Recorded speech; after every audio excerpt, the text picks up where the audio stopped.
Welcome to this video guys. इस video में शुरू करने वाले हैं अपना चैप्टर 1 का part 2।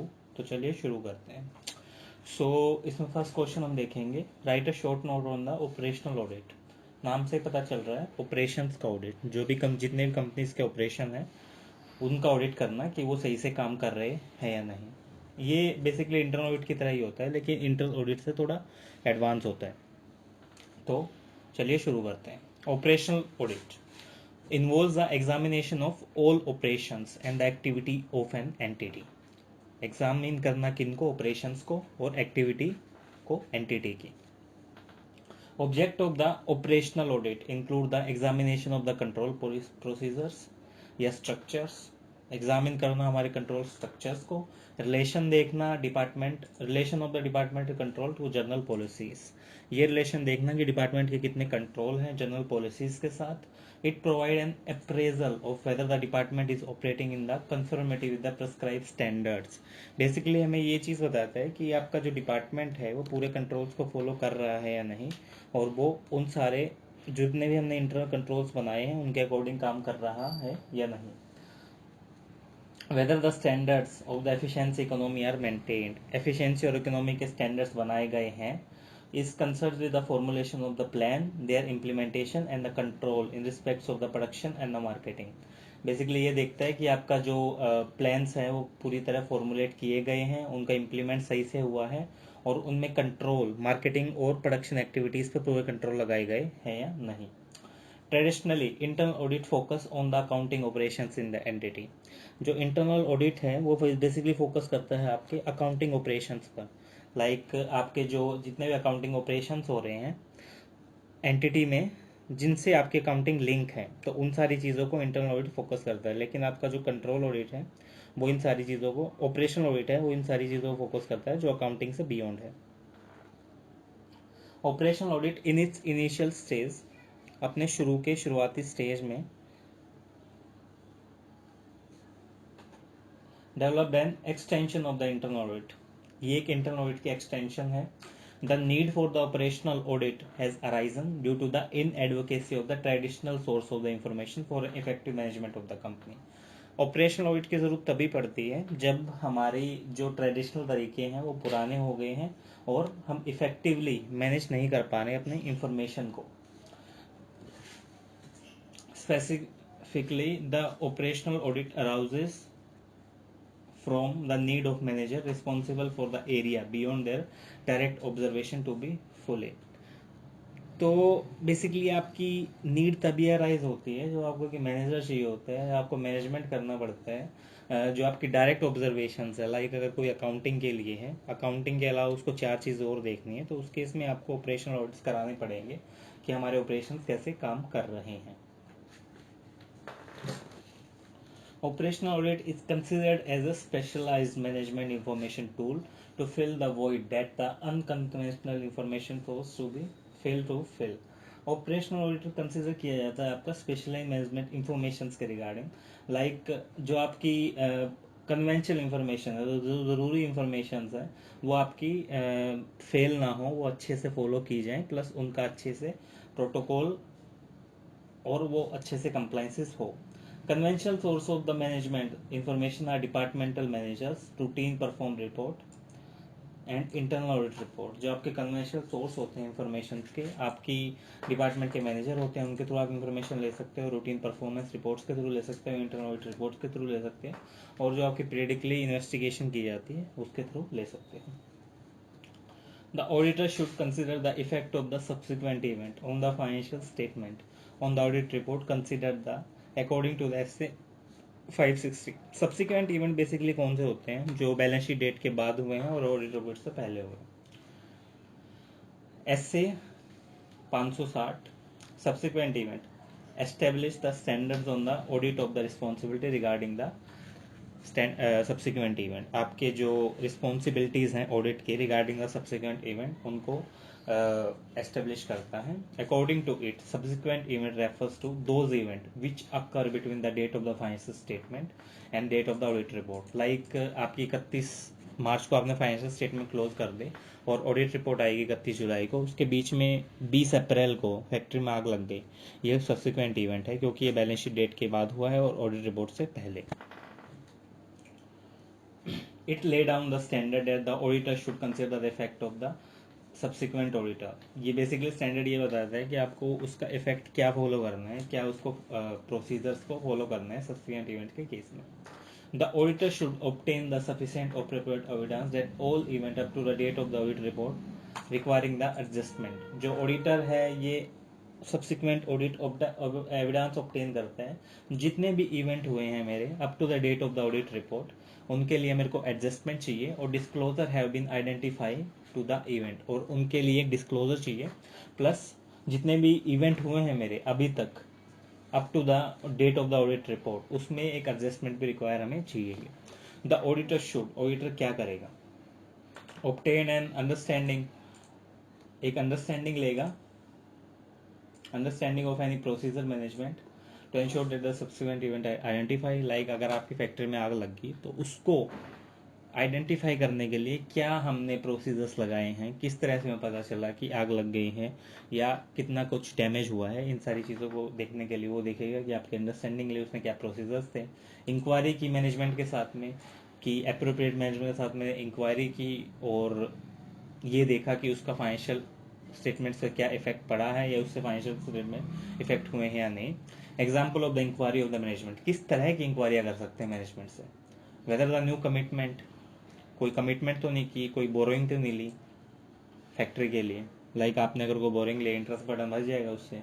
Sales and acquisition of the asset, कोई एक्वायर तो नहीं किया एसेट या कोई सेल्स तो नहीं की जिससे हमारा जो फाइनेंशियल स्टेटमेंट उस पर इफेक्ट पड़ेगा, हमारी जो पैसा जाएगा कैश आउटफ्लो होगा। Increase in the capital issuance of डेप्ट, कोई डेप्ट तो इशू नहीं किया या कोई कैपिटल तो आपने रेज नहीं की है। Whether any development regarding the contingency, कोई कंटिजेंसी आपको होनी थी वो हो तो नहीं गई है। Development regarding the risk areas और कंटिजेंसी, कोई रिस्क एरिया के रिगार्डिंग डेवलपमेंट हुई है, कोई रिस्क तो नहीं आ गया है।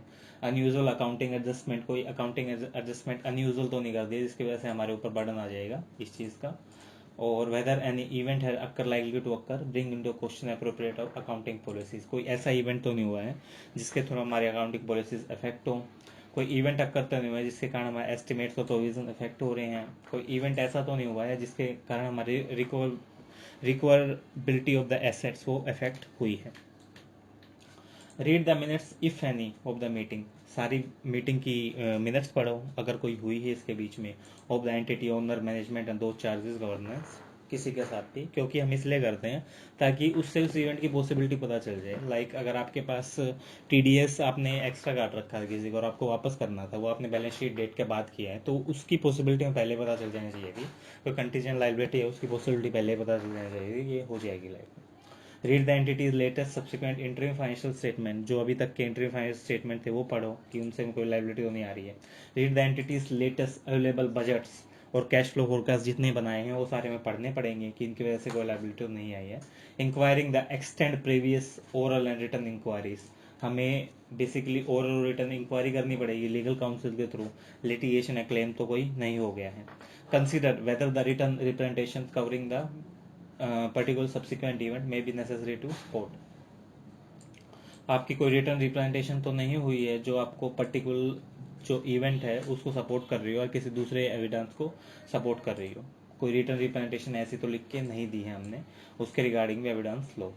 Auditor identify the event that require the adjustment or the disclosure in the financial statement. The auditor shall determine each event is appropriately reflected in the those financial statement. अगर auditor identify कर लेता है ये event और इसके regarding उसको adjustment चाहिए तो ऑडिटर ये डिटरमाइन करेगा कि ये भी जो भी इवेंट हुआ है मेरे साथ वो अप्रोप्रिएटली रिफ्लेक्टेड होता हो फाइनेंशियल स्टेटमेंट्स के अंदर, कोई भी मतलब उससे कोई भी बात छुपाई गई ना हो, तो ये सारी चीज़ें उसको देखनी पड़ेंगी।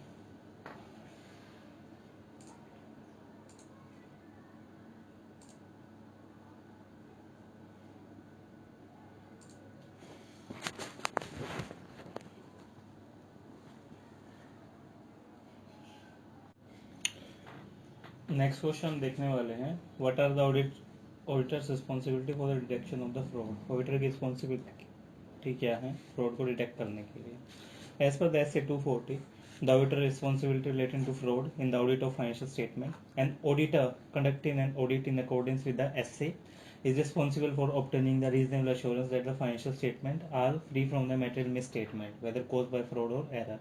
एक ऑडिटर की रिस्पॉन्सिबिलिटी होती है ऑडिट कंडक्ट करते हुए कि जो फाइनेंशियल स्टेटमेंट्स हैं वो फ्री हो मेटेरियल मिसस्टेटमेंट से, अगर और चाहे फ्रॉड के द्वारा हों या एरर के द्वारा हों.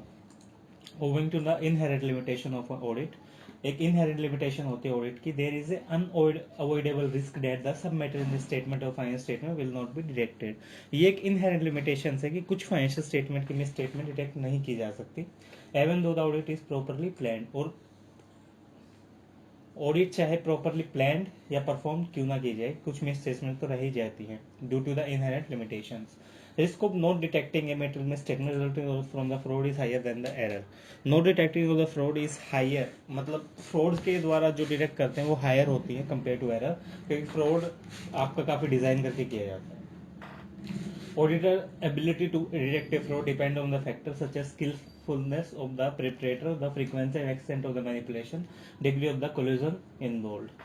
ऑडिटर की एबिलिटी डिटेक्ट करने की फ्रॉड को इस चीज़ पे डिपेंड करती है कि मतलब जो जिसने फ्रॉड किया है वो कितना स्किलफुल था, कितना एक्सपर्ट था उसमें, उसकी फ्रिक्वेंसी कितनी थी, कितनी बार उसने किया था, उसने मैनिपुलेट कितना डेटा किया था, और कितने तरह के मतलब मैनेजमेंट उसमें इन्वॉल्व थी क्या नहीं, कोलिजन उसके साथ कितने लोग मिले हुए थे. The relative size of the individual amount manipulated, the seniority of the those involve. Basically उसके साथ कितने लोग मिले पड़े थे, कितने सीनियर थे उसके साथ, और कितना इंडिविजुअल अमाउंट का साइज था. Auditor may be able to identify the potential opportunity for the fraud to be perpetrated. Basically auditor ये देखता है कि पोटेंशियल अपॉर्चुनिटी कौन सी थी जिसमें फ्रॉड किया गया. It is difficult for the auditor to determine whether the misstatement in the judgment area accounting estimate are caused by fraud और एरर. काफ़ी डिफिकल्ट होता है इस चीज़ को पता लगाना कि जो अकाउंटिंग एरियाज में जो फ्रॉड किए गए हैं वो बेसिकली आपके एरर थे या फ्रॉड ही किए गए थे. The risk of the auditor is not detecting material misstatement resulting from the management fraud is greater than the employee fraud. जो आपका रिस्क होता है डिटेक्ट करने का फ्रॉड को, अगर मैनेजमेंट ने फ्रॉड किया तो काफ़ी मुश्किल होता है उसको डिटेक्ट करना एम्प्लॉयज़ के बजाय, क्योंकि मैनेजमेंट से आप सीधा क्वेश्चन नहीं कर सकते. मैनेजमेंट और इस पोजीशन में भी होती है कि वो डायरेक्टली और इनडायरेक्टली मैनिपुलेट कर सके अकाउंटिंग रिकॉर्ड को, फाइनेंशियल इंफॉर्मेशन को मतलब फ्रॉडलेंट दिखाने के लिए. Obtaining the reasonable assurance, auditor is responsible for maintenance attitude of the professional skepticism. Basically auditor अपना professional skepticism का attitude maintain करते हुए ये भी पता लगा सकता है कि लाइक अगर मैनेजमेंट ने फ्रॉड किया है तो उसको हक है कि मैनेजमेंट से क्वेश्चन पूछ सकता है. The purpose of an audit is to enhance the degree of confidence of the intended user. Basically purpose ये है ऑडिट का कि आपकी जो कॉन्फिडेंस बढ़ाया जाए आपके users of the financial statement का, और ये अचीव किया जा सकता है expression of an opinion by the auditor whether the financial statement are prepared in all material expect.